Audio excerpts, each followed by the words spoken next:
Assalamualaikum warahmatullahi wabarakatuh. Yang saya banggakan siswa dan siswi kelas 10 SMA Harapan Bangsa. Saya ucapkan selamat datang dan selamat bergabung di SMA Harapan Bangsa. Semoga kalian semua dalam keadaan sehat walafiat dan selalu dalam lindungan Allah Subhanahu wa taala. Puji dan syukur atas izin Allah Subhanahu wa taala kita masih bisa berkumpul dan bersilaturahim di acara online ini walau masih harus terpisah jarak. Izinkan saya memperkenalkan diri, nama saya Pipan Ramadan. Di sini biasa dipanggil Pak Pipan. Saya di sini mengajar mata pelajaran seni budaya sekaligus kesiswaan. Dan pada kesempatan kali ini, saya di dalam acara MPLS ini, masa pengenalan lingkungan sekolah, yang biasa setiap tahun kita laksanakan secara langsung bertatap muka menjelaskan apa saja yang ada di lingkungan sekolah. Tahun ini berbeda dikarenakan COVID-19. Kita jadi harus melaksanakan secara online. Saya berharap walaupun acara ini online tetap bisa menyampaikan apa yang seharusnya disampaikan dan kalian semua bisa menerima apa yang kami sampaikan. Baik, pada kesempatan kali ini saya akan menyampaikan tentang eskul apa saja sih yang ada di SMA Harapan Bangsa. Berikut nama-nama eskul yang akan saya sampaikan. Yang pertama ada Pramuka. Pramuka ini salah satu eskul yang sering menyumbangkan prestasi dari tingkat kecamatan sampai dengan tingkat kabupaten. Acara rutin yang selalu kita adakan adalah pelantikan Bantara, Laksana, bahkan yang membanggakan adalah Garuda setiap tahunnya selalu ada. Saya harap kalian semua kelas 10 yang sekarang ada bisa melanjutkan prestasi kakak-kakak kalian yang telah ada, bahkan mungkin bisa lebih baik lagi. Berikutnya ada Paskibra. Eskul yang sering juga berkegiatan dengan tingkat kecamatan. Di setiap tahunnya kita selalu menyumbangkan untuk seleksi menjadi paskibra kecamatan dan alhamdulillah setiap tahunnya selalu kita menyumbangkan siswa dan siswi yang menjadi paskibra kecamatan. Ini juga saya harapkan bisa menjadi lebih baik lagi dan kalian bisa menjadi penerusnya juga. Dan dari cabang olahraga ada silat. Silat ini sering juga menyumbangkan prestasi dari mulai tingkat kecamatan sampai dengan tingkat kabupaten. Yang paling rutin setiap tahunnya kita ikuti adalah Darul Ulum Cup. Kemarin kita pernah membawa pulang juara 1 Darul Ulum Cup. Dan yang paling terbaru itu di tingkat Kabupaten Bogor diselenggarakan oleh Dispora. Kita berhasil membawa pulang juara 3 silat Kabupaten Bogor. Semoga silat ini bisa berjalan dan berprestasi ke depannya lebih baik lagi. Siapa tahu di antara kalian ada yang bisa meneruskan silat ini lebih baik lagi. Dan masih dari cabang olahraga ada voli, ada futsal juga yang masih harus kalian ikuti. Prestasinya harus ditambah lagi. Dan dari segi eskul seni di sini ada marawis, ada musik juga. Dan musik ini mempersembahkan juara 3 di Festival Darul Ulum Cup terbaru 2020 kemarin. Saya harap eskul yang saya sebutkan tadi semuanya bisa berprestasi lebih baik lagi apabila kalian mengikutinya dan menjadi kegiatan positif untuk kalian semua. Dan mungkin bila hanya saya berbicara tanpa melihat cuplikan, kalian pun akan berpikir yang mana nih eskulnya. Nah, mungkin tayangan berikut ini akan membantu kalian melihat eskul-eskul yang ada di SMA Harapan Bangsa. Silakan. Terima kasih.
Bismillahirrahmanirrahim. Assalamualaikum warahmatullahi wabarakatuh. Selamat pagi untuk para siswa-siswi SMP dan SMA Harapan. Kami dari Puskesmas Cigomong ingin memberikan materi mengenai bahaya narkoba dan pandemi COVID bagi kehidupan remaja. Sebelumnya, perkenalkan, nama saya Nadia Syawena sebagai petugas prokes di Puskesmas Cigomong. Kemudian di sebelah saya sendiri ada Bu Reni. Untuk selanjutnya kita langsung mulai aja mengenai narkoba sendiri yang akan disampaikan oleh Bu Reni. Untuk Bu Reni, dipersilakan. Assalamualaikum warahmatullahi wabarakatuh. Selamat pagi siswa-siswi SMP SMA Harapan Serogo Harapan Bangsa. Saya akan menyampaikan tentang narkoba. Apa itu narkoba? Narkoba adalah akronim dari narkotika, psikotropika, dan bahan adiktif lainnya. Narkotika itu sendiri bisa zat atau obat dari tanaman, bukan dari tanaman, sintetis, semi sintetis, yang bisa jika dimasukkan ke dalam tubuh dapat mengubah pikiran, suasana hati, perasaan, dan perilaku seseorang. Adapun narkotika itu sendiri ada 3 golongan. Yang satu, jika digunakan dalam pengobatan mempunyai potensi sangat tinggi mengakibatkan ketergantungan. Golongan kedua itu digunakan dalam pengobatan mempunyai potensi tinggi mengakibatkan ketergantungan. Golongan yang ketiga digunakan dalam pengobatan mempunyai potensi ringan mengakibatkan ketergantungan. Nah, ini bentuk narkotika sendiri itu dari yang sebelah kiri kokain, heroin, yang serbuk ya. Nah, ini ada yang daun ganja. Undang-Undang Psikotropika yang nomor 5 tahun 1997. Isinya zat atau obat alamiah atau sintetis bukan narkotika yang berkhasiat psikoaktif melalui pengaruh selektif susunan saraf pusat yang menyebabkan perubahan khas aktivitas mental dan perilaku. Adapun data pengguna narkotika berdasarkan data BNN, yang satu ekstasi, ini macam-macamnya. Yang golongan 1 tidak digunakan dalam pengobatan, berpotensi amat kuat mengakibatkan ketergantungan. Golongan yang kedua itu contohnya amfetamin, banyak ya macam-macamnya, sabu juga ya masuk dalam golongan psikotropika golongan 2, digunakan dalam pengobatan berpotensi kuat mengakibatkan ketergantungan. Golongan ketiga itu contohnya pentazocin, digunakan dalam pengobatan berpotensi kuat mengakibatkan ketergantungan. Golongan keempat contohnya alobarbital, diazepam, halazepam, dan lain-lain, sangat luas digunakan dalam terapi berpotensi ringan mengakibatkan ketergantungan.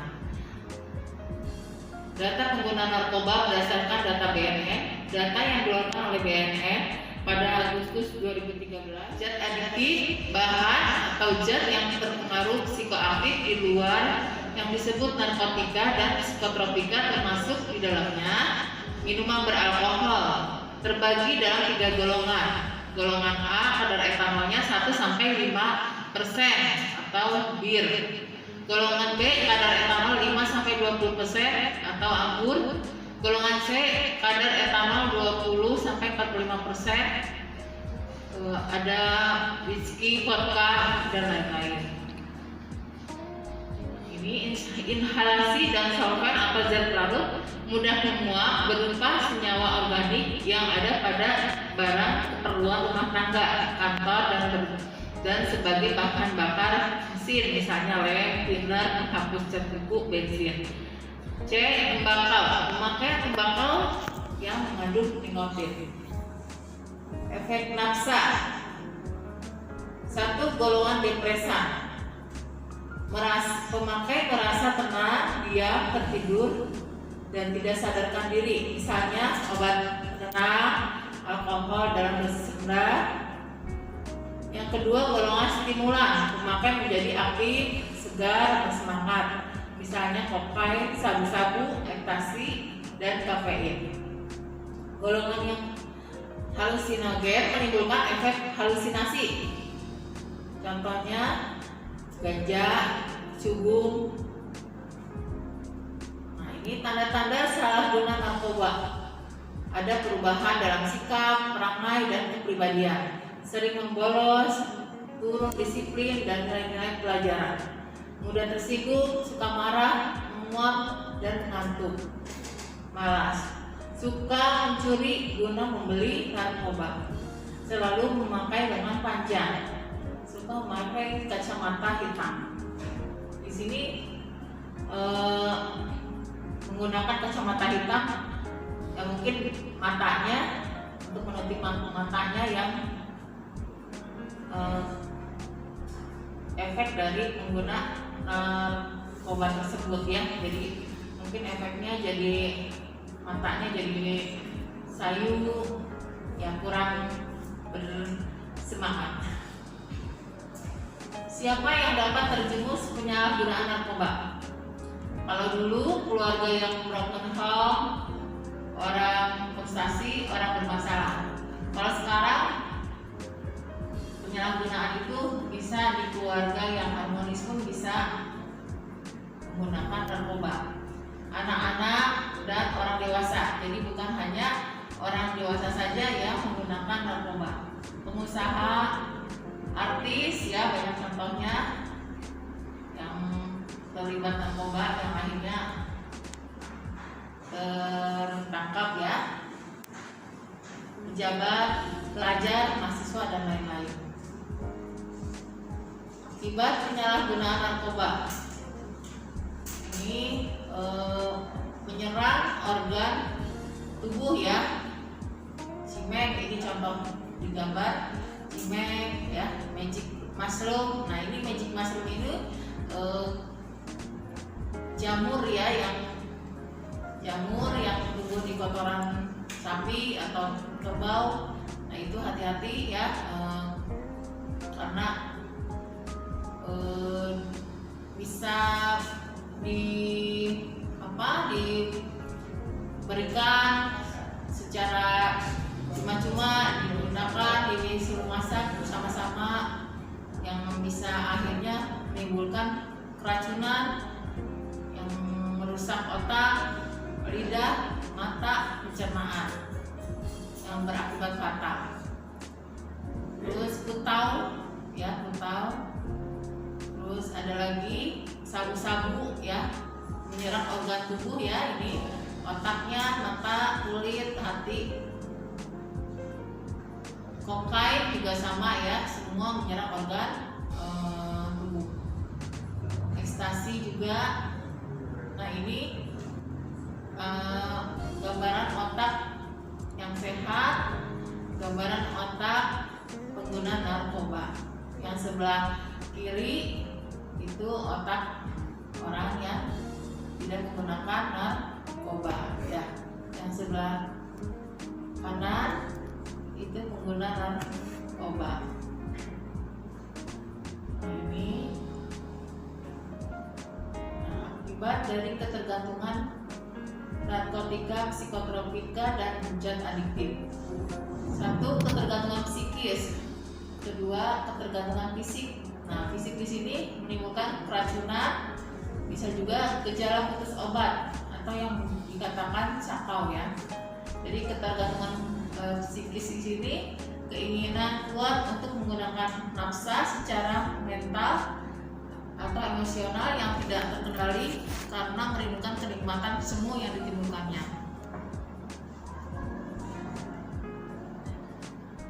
Ketergantungan fisik akibat penyalahgunaan nafsa yang berat hingga terdapat toleransi dan gejala putus obat bila penggunanya dihentikan. Jadi tanda-tandanya orangnya kayak tidak sadar, tidak tahu alam sekitarnya, badannya menggigil, ya. Nah, ini akibat kelebihan dosis heroin atau menimbulkan sesak napas, denyut jantung dan nadi lemah, kulit terasa dingin, napas lambat atau berhenti, pupil mata mengecil, koma dan berakhir dengan kematian. Amfetamin atau ekstasi, jantung berdebar, tekanan darah meningkat, hiperaktif, dehidrasi, kelelahan, berakhir dengan kematian. Jadi jangan gunakan narkoba. Ini yang ditimbulkannya bisa overdosis, bisa masuk rumah sakit, bisa masuk kuburan, bisa masuk penjara, ya. Ini gejala putus obat ya, tadi gambar di depan juga ya. Jadi pemakainya menjadi depresi, rewel, tidak ada nafsu makan, lelah, disusul dengan apatis, cemas. Setelah siklus pemakaian obat 9 jam sampai 4 hari. Terima kasih. Saya ucapkan, katakan tidak untuk narkoba, untuk generasi muda yang lebih baik. Assalamualaikum warahmatullahi wabarakatuh.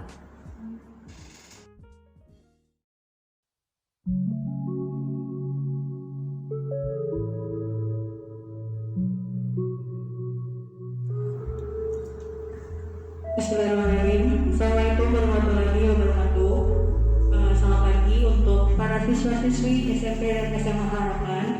Perkenalkan, nama saya Anisha Wina sebagai petugas prokes di Puskesmas Cigombong. Hari ini saya ingin menyampaikan materi mengenai bahaya pandemi COVID-19 bagi kehidupan remaja.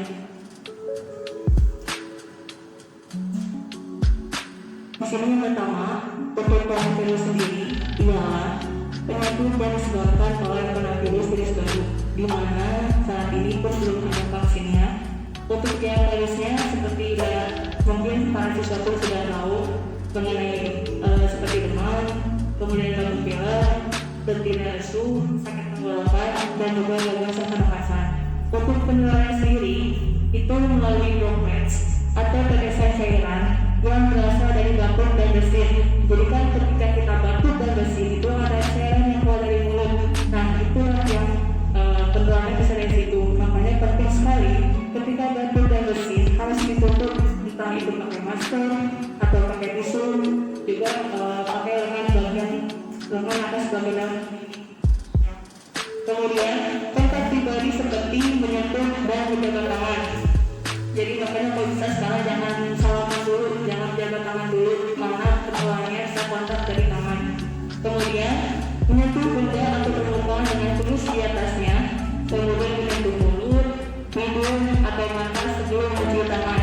Jadi kalau tangan kita dalam keadaan yang belum bersih, diusahakan jangan menyentuh bagian muka. Kemudian di sini ada peta sebaran COVID-19 untuk di Kabupaten Bogor sendiri. Ini datanya pada 12 Juli kemarin.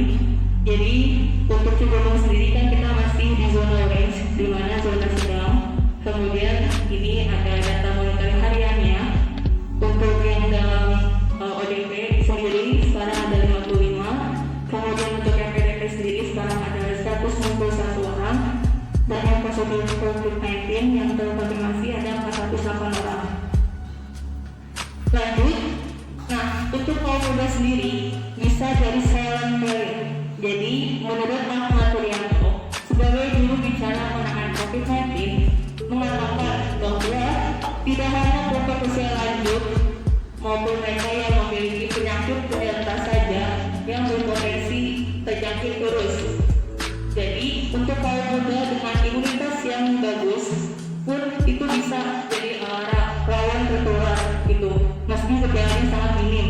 Jadi jangan beranggapan bahwa COVID-19 ini hanya menyerang orang-orang tua atau orang-orang yang lanjut usia, tapi remaja pun bisa gitu.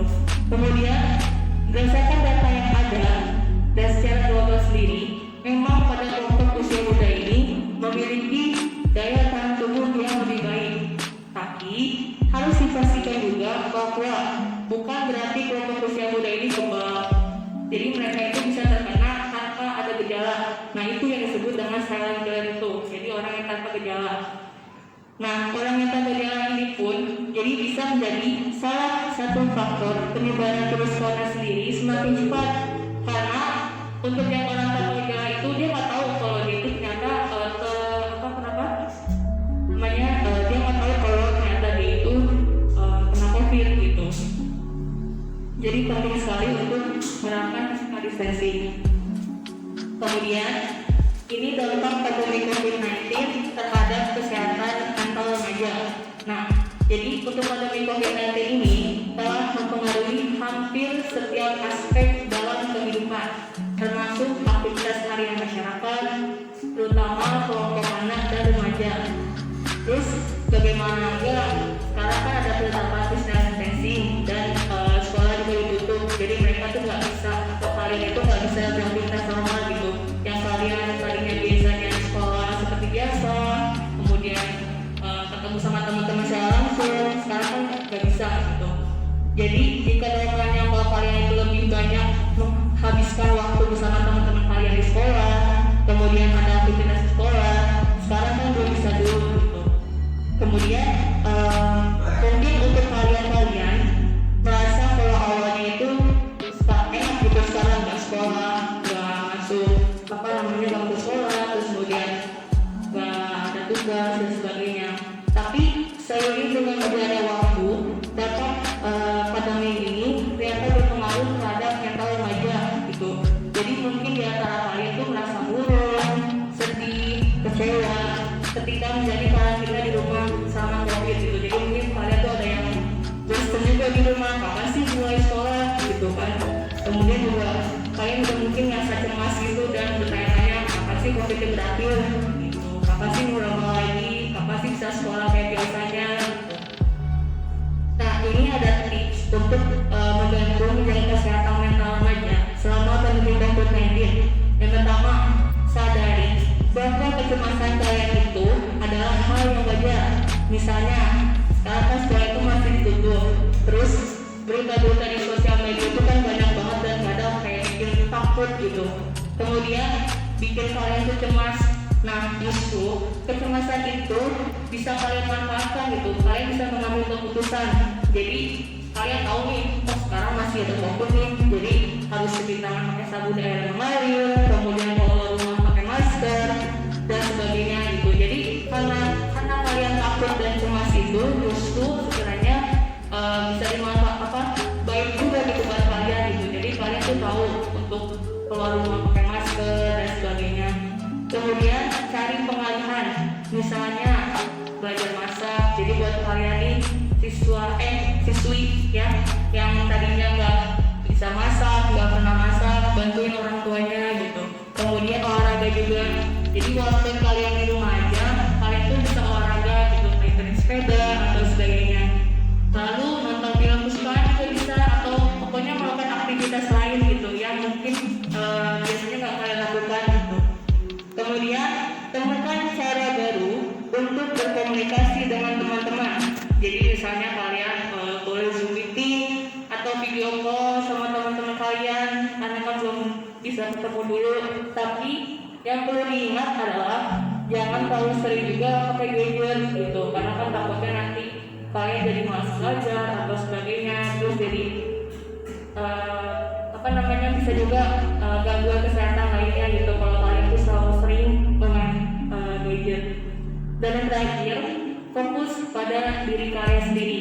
Misalnya kalian nanti mau masuk kelas 8 atau kelas 10. Nah, persiapan apa aja sih yang kalian butuhkan? Misalnya beli buku. Kemudian setelah beli buku, kalian baca dulu materi-materi yang akan datang nanti. Oh, ini ternyata materinya. Jadi kalian udah ada bayangan untuk nantinya gitu. Jadi fokus saja kepada diri kalian sendiri. Jangan lupa juga untuk kalian selalu yang pertama mencuci tangan pakai sabun di air yang mengalir atau menggunakan hand sanitizer. Ini penting ya. Jadi untuk mencuci tangan ini sangat penting sekali. Jadi memang harus sering-sering. Entah itu kalian dari keluar rumah sampai rumah itu harus cuci tangan. Kemudian yang kedua, menerapkan etika batuk dan bersin yang benar, seperti pakai masker, pakai tisu, dan juga lengan atas bagian dalam seperti ini ya. Jadi jangan pakai tangan kalau kalian mau batuk dan bersin. Dan menggunakan masker juga kalau kalian keluar rumah. Ini juga penting banget karena untuk pemakaian masker sendiri itu bukan hanya untuk orang sehat, tapi untuk semuanya gitu, mau orang sehat, mau orang sakit, atau terutama kalau kalian pergi keluar itu harus pakai masker. Cuman kalau tidak penting banget gak usah keluar rumah gitu, stay at home aja.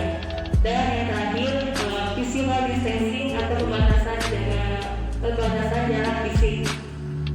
Nah mungkin itu aja dari saya, kurang lebihnya mohon maaf. Wassalamualaikum warahmatullahi wabarakatuh.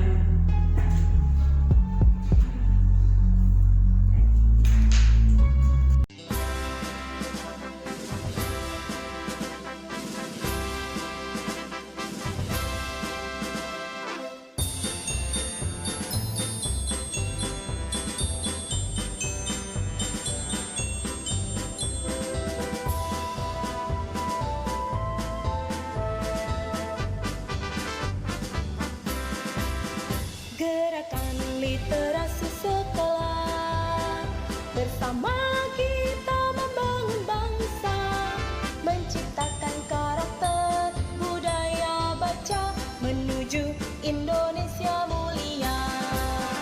Gerakan literasi sekolah, belajar sepanjang hayat, pendidik siswa dan orang tua berkolaborasi membangun negeri.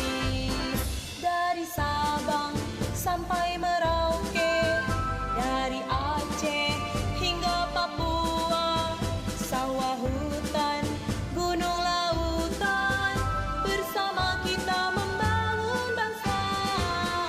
Gerakan literasi sekolah, bersama kita membangun bangsa, menciptakan karakter cinta literasi menuju Indonesia mandiri. Gerakan literasi sekolah, belajar sepanjang hayat, pendidik siswa dan orang tua berkolaborasi membangun negeri. Karakter gigih berprestasi, integritas memimpin negeri, berpikir logis dan mandiri, cerdas kreatif karena literasi.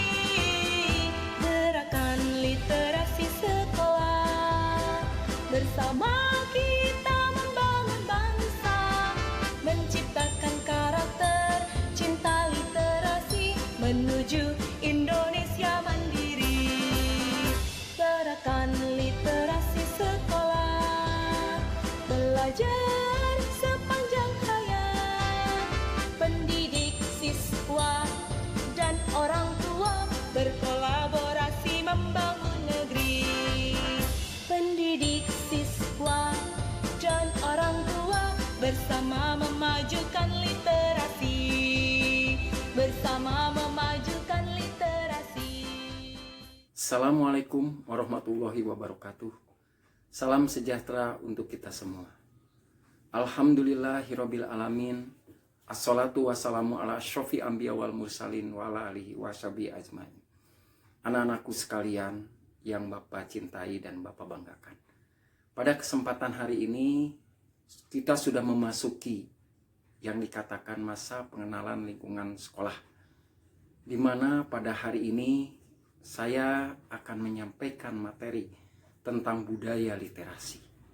Namun sebelumnya, seperti yang sudah kita ketahui bersama, bukan hanya di Indonesia tapi hampir seluruh dunia, bahwa kondisi seumumnya hampir kena wabah COVID-19 Dan untuk itu pada kesempatan hari ini, marilah kita sama-sama memanjatkan puji dan syukur kepada Allah Subhanahu wa Ta'ala bahwa kita masih diberi kesehatan, kenikmatan dan keberkahan untuk bisa melakukan kegiatan hari ini. Namun sebelumnya, marilah kita sama-sama memanjatkan puji syukur kehadirat Allah Subhanahu wa Ta'ala, serta salawat dan salam kita sampaikan kepada junjungan Nabi Muhammad SAW. Dan tentunya Bapak ucapkan terima kasih kepada anak-anakku sekalian, yang khususnya calon peserta didik SMA Harapan Bangsa yang telah mengikuti kegiatan MPLS ini. Sekali lagi terima kasih. Marilah kita mulai materi budaya literasi ini, yaitu dengan pemahaman secara etimologis apa yang dimaksud dengan literasi. Secara etimologis, literasi itu dari bahasa Sanskerta yang artinya orang yang belajar, dari kata literatus. Namun untuk bahasa Indonesia, literasi lebih kepada membaca, menulis dari buku. Pada zaman milenial ini tentunya berkembang pemahaman tentang literasi itu sendiri, bukan sekedar membaca, menulis, atau sekedar buku, tetapi cakrawala berpikirnya harus bertambah dengan adanya media, komunikasi, teknologi, dan segala yang berhubungan dengan kehidupan kita sehari-hari. Nah, untuk itu makanya kita perlu mengembangkan diri, mengembangkan potensi, baik itu minat baca, baik itu pengetahuan, baik itu pendidikan, maupun yang lainnya, agar kita tidak tertinggal oleh arusnya perkembangan zaman. Ada satu hal tentunya selain literasi, ada numerasi, yang ini tentu juga sangat penting bagi kita, yaitu yang bersifat eksakta seperti matematika, fisika, kimia, dan sebagainya. Kita perlu ketahui juga apa manfaat yang dapat kita ambil dari penguasaan literasi ini. Yang pertama adalah sikap pribadian kita tentunya akan berubah dari yang tadinya kurang dan tidak mau mengembangkan potensi diri, sehingga akan bertambah potensi itu menjadi mampu dan akan menjadi bisa. Kemudian yang kedua, kita akan peduli terhadap lingkungan. Oleh karena cakrawala berpikir kita bertambah, kita akan peduli terhadap sosial interaksi, baik di pendidikan formal maupun non-formal. Kemudian hal yang lain tentunya, kita tidak akan tertinggal dari teknologi maupun peradaban pada zaman sekarang ini. Teknologi itu berkembang tentunya oleh karena manusia itu yang mengembangkan sendiri bagaimana teknologi dari mulai tidak berkembang, tidak bertambah, sehingga pertambahan dan perkembangan ini semakin maju dan meluas.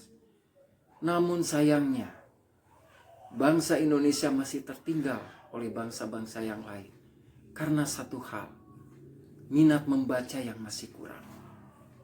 Oleh karena kekurangan itu mengakibatkan Indonesia pada peringkat yang terbawah dari minat bacanya, dari penguasaan literasinya. Nah, tentunya kalian adalah sebagai generasi penerus untuk mengisi dan menunjukkan kepada dunia bahwa kalian mampu, menunjukkan kepada bangsa Indonesia bahwa kalian bisa. Namun tentunya tidak semudah itu. Tidak semudah kita membalikan tangan. Harus ada usaha. Harus ada upaya. Yang pertama, kita mulai dari diri kita sendiri. Coba kalian mau belajar. 2, mengembangkan potensi. Kemudian yang ketiga, kita jangan gagap teknologi. Kemudian yang keempat, kalian tidak menutup diri melihat bagaimana orang-orang sukses itu diawali dari kemauan dan pengorbanan yang besar.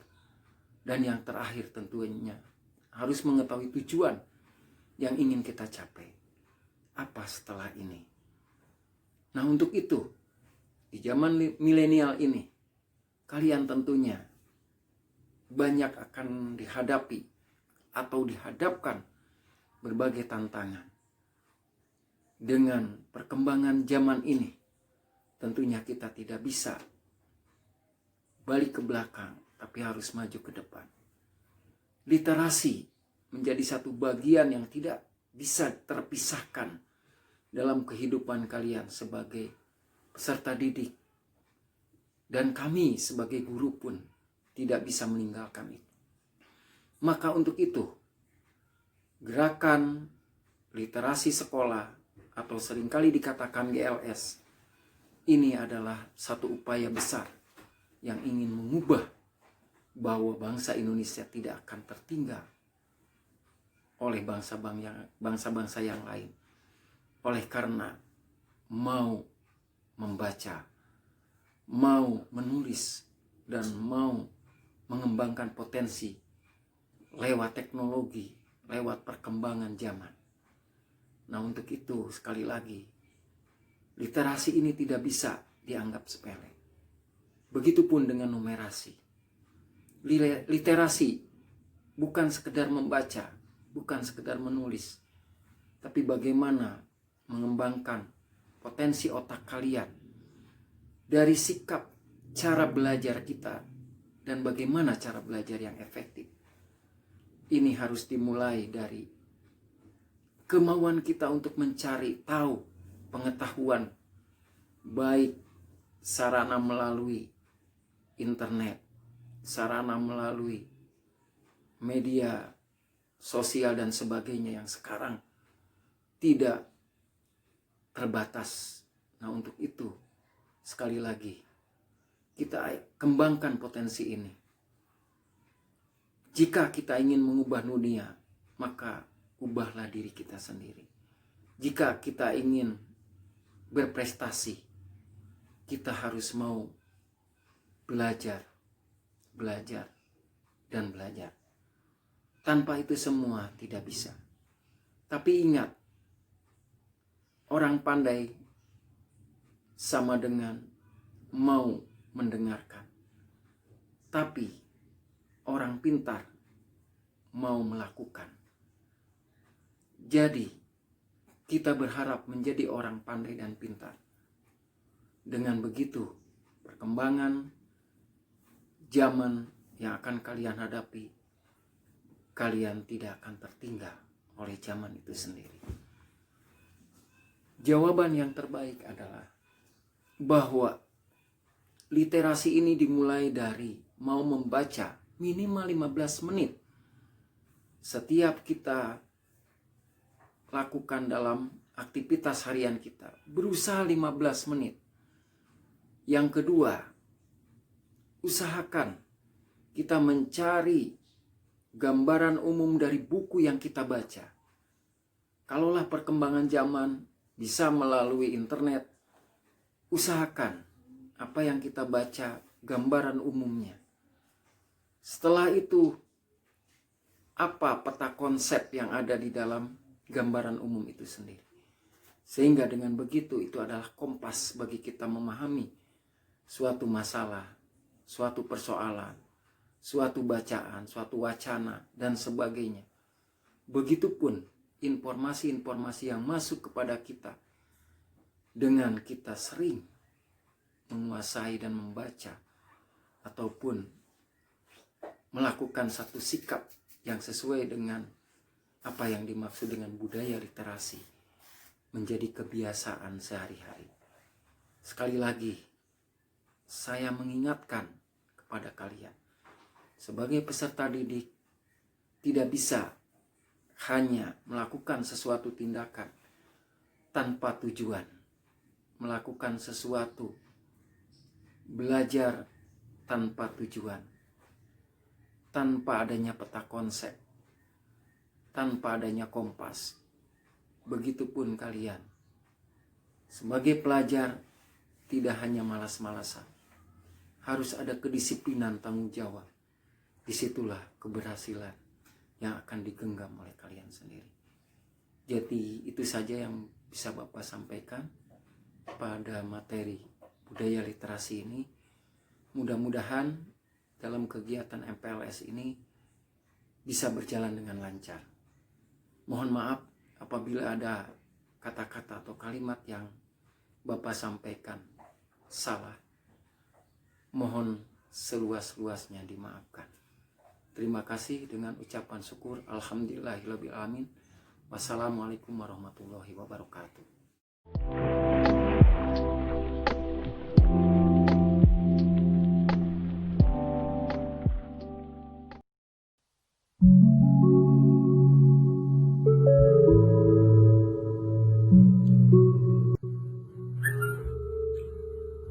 Bismillahirrahmanirrahim.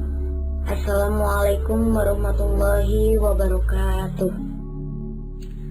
Alhamdulillahirabbil alamin wa bihi nasta'inu ala umuri dunya waddin wa ala alihi wa sahbihi ajmain. Salam kenal kepada calon peserta didik baru SMA Harapan Bangsa tahun pelajaran 2020-2021. Sebelumnya di sini saya akan memperkenalkan diri. Nama saya Sipa Fauzia, boleh dipanggil Ibu Sipa. Di sini Ibu sebagai guru mata pelajaran PKN dan sosiologi. Oke, langsung saja. Hari ini Ibu akan menyampaikan materi tentang keluarga sadar hukum.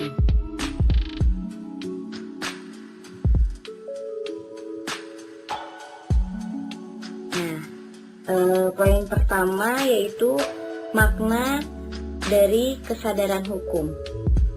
Dalam pengertian arti sempitnya yaitu apa yang kita ketahui orang tentang apa yang demi hukum harus dilakukan, harus tidak dilakukan, dan tidak harus dilakukan. Itu pengertian arti sempit dari kesadaran hukum. Dan ada lagi di sini kesadaran hukum dalam pengertian luas adalah kesadaran hukum meliputi tidak hanya fenomena sudah menjadi tahu, akan tetapi juga lebih lanjut menjadi suatu berkemantapan hati untuk mematuhi apa yang harus diperintahkan oleh hukum. Nah, ini makna dari kesadaran hukum. Nah, ini poin keduanya, ada proses kesadaran hukum yang di sini kesadaran itu terjadi karena proses penghambaran, pemberitahuan, dan pengajaran. Nah, jadi pada umumnya kesadaran hukum itu dikaitkan dengan kepatuhan hukum. Dengan perkataan lain, kesadaran hukum itu menyangkut masalah apakah ketentuan hukum tertentu itu benar-benar berfungsi atau tidak dalam masyarakat maupun lingkungan sekolah. Itu salah satu proses dari kesadaran hukum. Jadi terjadi karena proses penghambaran, pemberitahuan, pengajaran, dan di situ apakah ketentuan hukum itu benar-benar berfungsi atau tidak dalam masyarakat maupun di lingkungan sekolah. Nah, ada lagi di sini sebab mengapa manusia mematuhi hukum.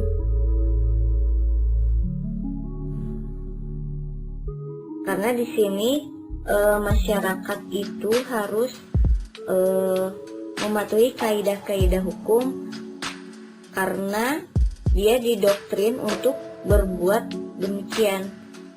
Itu jadi contohnya misalkan semenjak kecil itu manusia telah dididik agar mematuhi kaidah-kaidah yang berlaku dalam masyarakat. Jadi oleh karena itu sejak kecil mengalami proses sosialisasi, maka lama kelamaan menjadi suatu kebiasaan untuk mematuhi kaidah-kaidah berlaku. Jadi mengapa manusia harus mematuhi hukum? Jadi di sini salah satunya karena dia sejak kecil telah dididik agar mematuhi kaidah-kaidah yang berlaku dalam masyarakat. Pada dasarnya manusia mempunyai kecenderungan untuk hidup pantas dan teratur. Itu sebab mengapa manusia harus mematuhi hukum atau kaidah-kaidah hukum yang berlaku di masyarakat, di lingkungan keluarga atau lingkungan sekolah. Nah, ada lagi di sini pelanggaran hukum oleh pelajar. Pada masa usia sekolah menengah itu bertepatan dengan masa remaja. Jadi masa remaja itu merupakan masa yang banyak menarik perhatian karena sifat-sifatnya yang khas dan peranannya itu yang menentukan dalam kehidupan individu dalam masyarakat orang dewasa.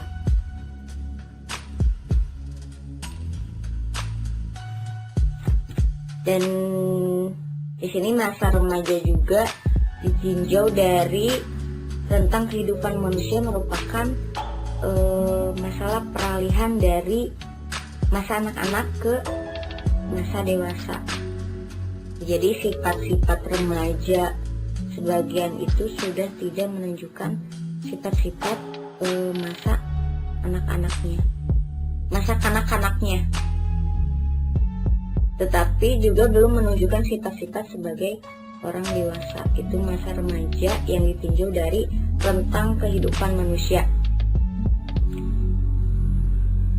Dan pada awal masa remaja itu berlangsung kira-kira dari 13 tahun sampai 13 tahun sampai 17 tahun, dan akhir masa remaja bermula dari usia 16 atau 17 tahun sampai 18 tahun, yaitu dalam berbagai undang-undang yang ada di berbagai negara di dunia tidak dikenal istilah remaja. Nah, jadi di Indonesia sendiri bahwa konsep remaja itu tidak dikenal dalam sebagian undang-undang yang berlaku. Gitu. Jadi hukum di Indonesia itu hanya mengenal anak-anak dan dewasa. Jadi tidak dikenal istilah remaja di Indonesia sendiri. Jadi hanya di Indonesia itu hanya mengenal anak-anak dan dewasa. Walaupun batasan yang diberikan untuk itu pun bermacam-macam. Itu jadi ada beberapa pendapat bahwa di Indonesia itu tidak dikenal istilah remaja.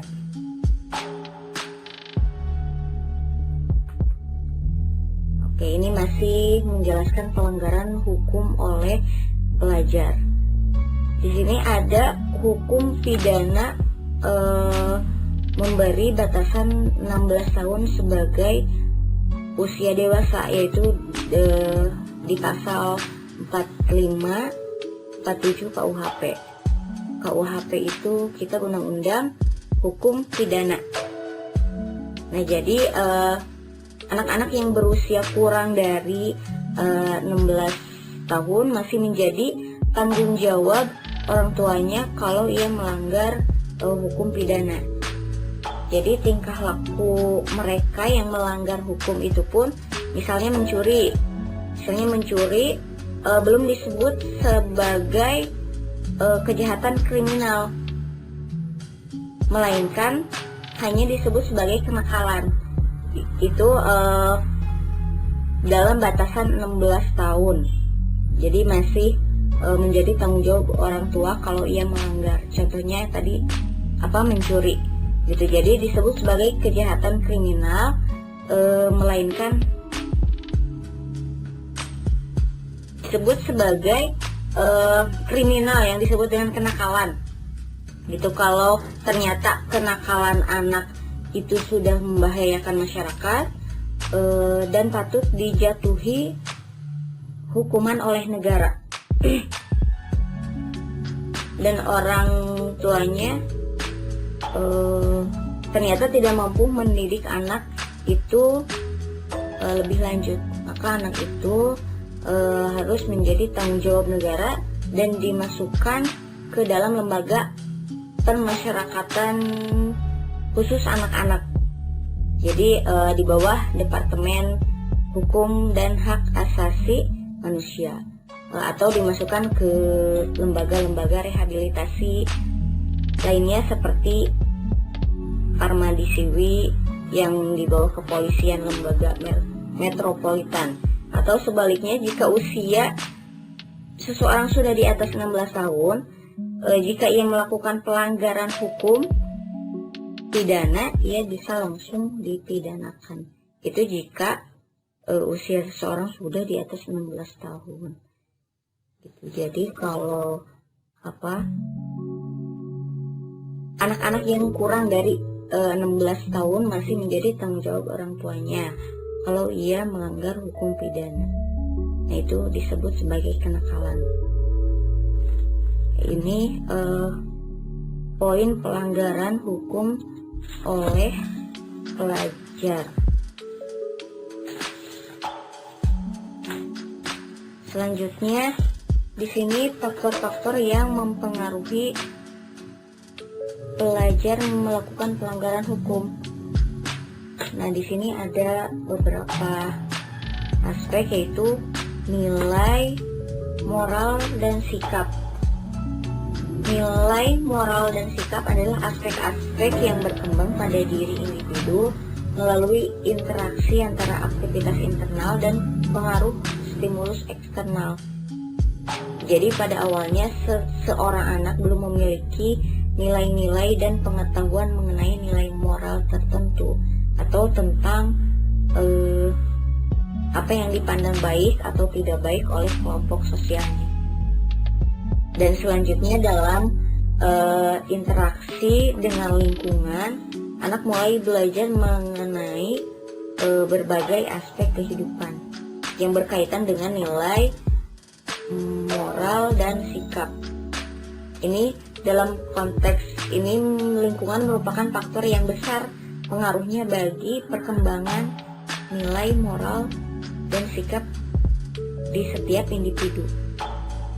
Jadi lingkungan itu sangat mempengaruhi, faktor besar pengaruhnya bagi perkembangan nilai, moral, dan sikap setiap individu. Ada lagi di sini faktor lingkungan yang berpengaruh terhadap perkembangan nilai, moral, dan sikap individu yang mencakup aspek psikologis, sosial, budaya, dan fisik kebendaan, baik yang terdapat dalam lingkungan keluarga, sekolah, ataupun masyarakat. Jika kondisi psikologis, pola interaksi, pola kehidupan beragama, berbagai sarana rekreasi yang tersedia dalam lingkungan keluarga, sekolah, dan masyarakat akan memengaruhi perkembangan nilai, moral, dan sikap individu yang tumbuh dalam perkembangan di dalamnya. Jadi faktor lingkungan yang mempengaruhi. Ada lagi di sini misalnya remaja yang tumbuh dan berkembang dalam lingkungan keluarga, sekolah, dan masyarakat yang penuh rasa aman, nyaman secara psikologis, secara pola interaksi yang demokratis, dan pola asuh bina dengan penuh kasih sayang dan religius, itu dapat diharapkan berkembangnya menjadi remaja yang memiliki budi luhur, moralitas tinggi, serta sikap yang berperilaku terpuji. Gitu. Jadi apabila remaja yang tumbuh dari lingkungan yang rasa nyaman, penuh kasih sayang, pola interaksi yang demokratis dan religius, itu dapat diharapkan berkembang menjadi remaja yang memiliki budi luhur, moralitas tinggi, dan serta sikap yang perilaku terpuji. Dan sebaliknya, jika salah satu individu atau salah satu orang yang tumbuh dan berkembang dalam kondisi psikologis yang penuh dengan konflik atau pola interaksinya yang tidak jelas, pola asuhnya yang tidak berimbang dan kurang religius, maka harapan agar anak dan remaja tumbuh berkembang menjadi individu itu yang memiliki budidaya, yang memiliki nilai-nilai luhur, moralitas tinggi, dan sikap terpuji itu menjadi diragukan gitu. Jadi memang faktor lingkungan itu sangat berpengaruh terhadap perkembangan nilai moral dan sikap individu.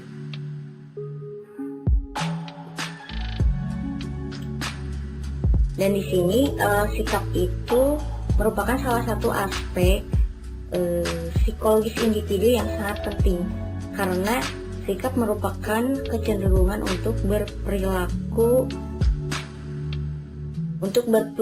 sehingga akan banyak mewarnai perilaku seseorang. Dan di sini perkembangan sikap seseorang sangat dipengaruhi oleh lingkungan tempat individu tinggal dan bagaimana lingkungan memperilaku individu tersebut. Jadi bagaimana atasan atau pimpinan yang memperlakukan kita, bagaimana pasangan memperlakukan kita, situasi ekonomi atau kebijakan-kebijakan pemerintah, semuanya membentuk perkembangan sikap individu. Dan keluarga juga itu sangat memiliki peranan yang sangat penting dalam upaya mengembangkan kepribadian anak. Itu jadi terdapat beberapa pola sikap dan perilaku orang tua terhadap anaknya masing-masing mempunyai pengaruh tersendiri terhadap kepribadian anak. Contohnya di sini ada salah satu contoh sikap orang tua dan dampaknya terhadap kepribadian anak. Misalkan di sini perilaku orang tua yang kontak yang berlebihan terhadap anak. Nah, di situ akan berdampak terhadap kepribadian anak tersebut, merasa tidak aman, agresif, dan dengki atau mudah merasa gugup, dan bisa jadi di situ melarikan diri dari kenyataan. Sangat bergantung, ingin menjadi pusat perhatian, bersikap menyerah. Nah, itu di sini salah satu contoh perilaku orang tua yang kontaknya berlebihan terhadap anak. Itu atau orang tua mengawasi kegiatan anak secara berlebihan, memecahkan masalah anak yang berlebihan gitu. Jadi di sini ada salah satu dampak terhadap kepribadian anak.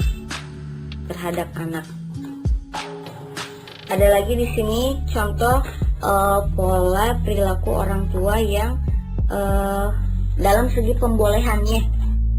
Itu jadi ada orang tua itu yang berperilaku memberikan kebebasan untuk berpikir atau berusaha, menerima gagasan atau pendapat, dan membuat anak itu merasa diterima dan merasa kuat.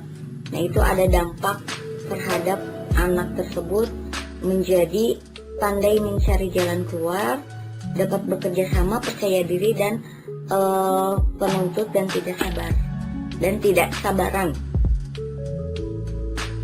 Ada lagi di sini contoh pola orang tua yang dalam segi penolakan. Contohnya perilaku orang tua yang bersikap masa bodoh atau bersikap kaku, kurang memperdulikan kesejahteraan anak, dan menampilkan sikap permusuhan. Itu bisa berdampak terhadap anaknya itu agresif, mudah marah, gelisah, tidak patuh, keras kepala, dan suka bertengkar. Gitu. Jadi dan juga bisa menjadi seorang yang pemalu dan kurang dapat mengerjakan tugas.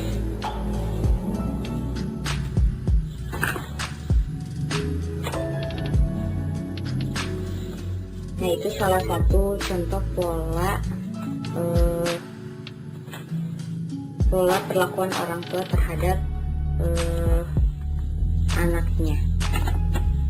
Nah, di sini ada latar belakang keluarga, seperti orang tua yang broken home, situasi yang memaksa orang tua kerja seharian, kurang perhatian, hanya memenuhi kebutuhan materi, orang tua terlalu melindungi, atau orang tua yang sangat memanjakan, situasi orang tua yang rendah, serta duplikat orang tua yang berperilaku jelek.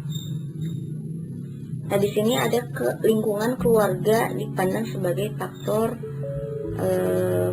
penentu utama terhadap perkembangan anak. Jadi ada alasan tentang pentingnya peranan keluarga dari perkembangan anak, yaitu di sini ada salah satu alasan tentang pentingnya peranan keluarga bagi perkembangan anak. Yang pertama, keluarga merupakan kelompok sosial pertama yang menjadi pusat identifikasi anak. Yang kedua, keluarga merupakan lingkungan pertama yang mengenalkan nilai-nilai kehidupan kepada anak.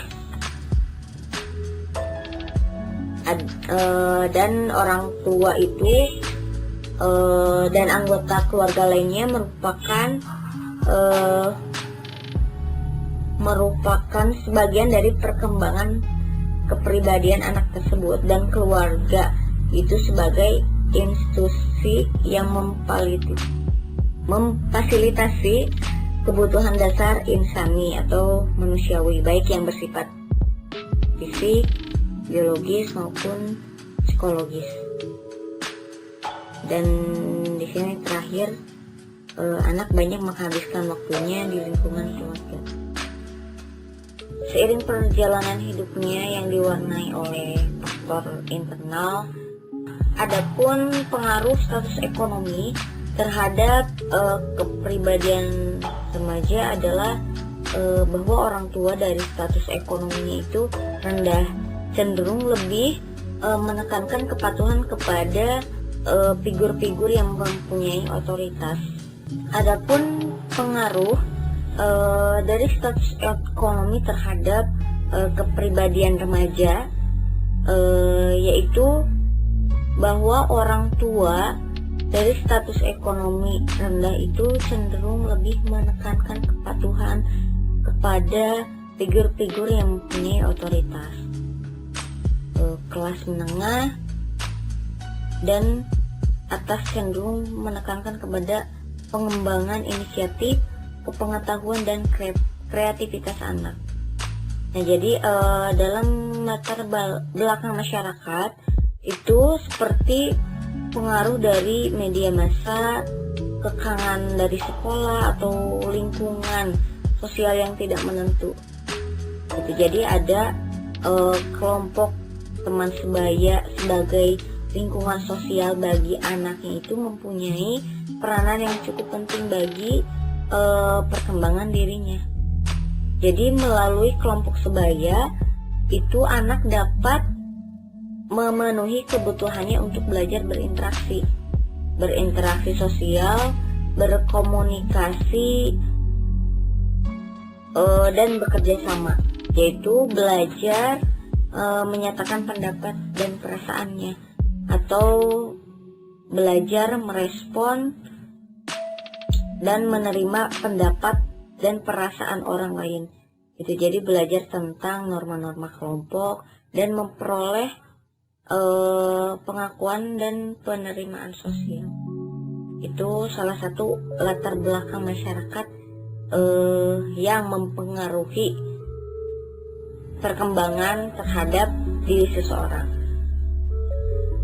Nah, jadi ada pengaruh kelompok teman sebaya terhadap anak itu bisa positif atau negatif. Nah, jadi ada contoh yang berpengaruh positif itu apabila para anggota kelompok itu memiliki sikap yang baik, sikap yang positif, berakhlak mulia. Gitu. Sementara kelompok teman sebaya yang berperilaku negatif apabila para anggota kelompoknya berperilaku menyimpang, kurang memiliki tata krama, tidak berakhlak mulia. Nah, itu di situ bahwa pengaruh kelompok teman sebaya itu sangat mempengaruhi perkembangan diri seseorang. Jadi ada teman sebaya itu ada yang bisa membawa terhadap hal positif dan negatif. Dan pengaruh kelompok teman sebaya itu ternyata berkaitan dengan iklim keluarga remaja itu sendiri. Itu remaja yang memiliki hubungan yang baik dengan orang tuanya, jadi iklim keluarganya yang sehat, cenderung dapat menghindarkan diri dari pengaruh negatif teman-temannya. Itu remaja itu ternyata berkaitan juga dengan iklim keluarga terhadap remaja itu sendiri. Nah, itu dalam latar belakang masyarakat dan keluarga. Nah, ada lagi bahwa ada kelompok remaja itu seperti yang berperilaku negatif.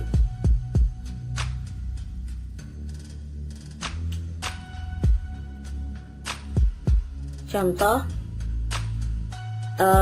yang sering kita dengar di media massa atau di lingkungan sekitar kita, atau bisa jadi kita melihat sendiri tentang perilaku orang-orang yang tidak berperilaku baik atau mempunyai tindakan kriminal deh.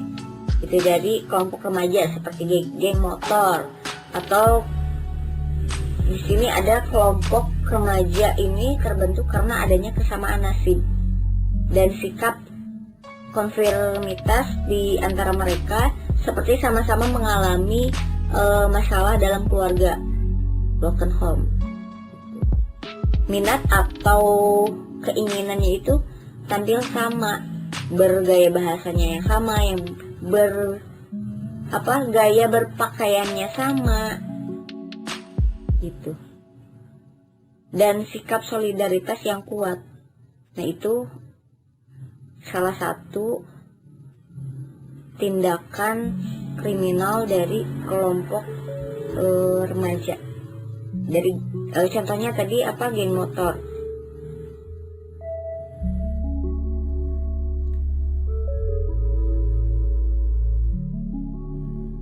Ada lagi di sini,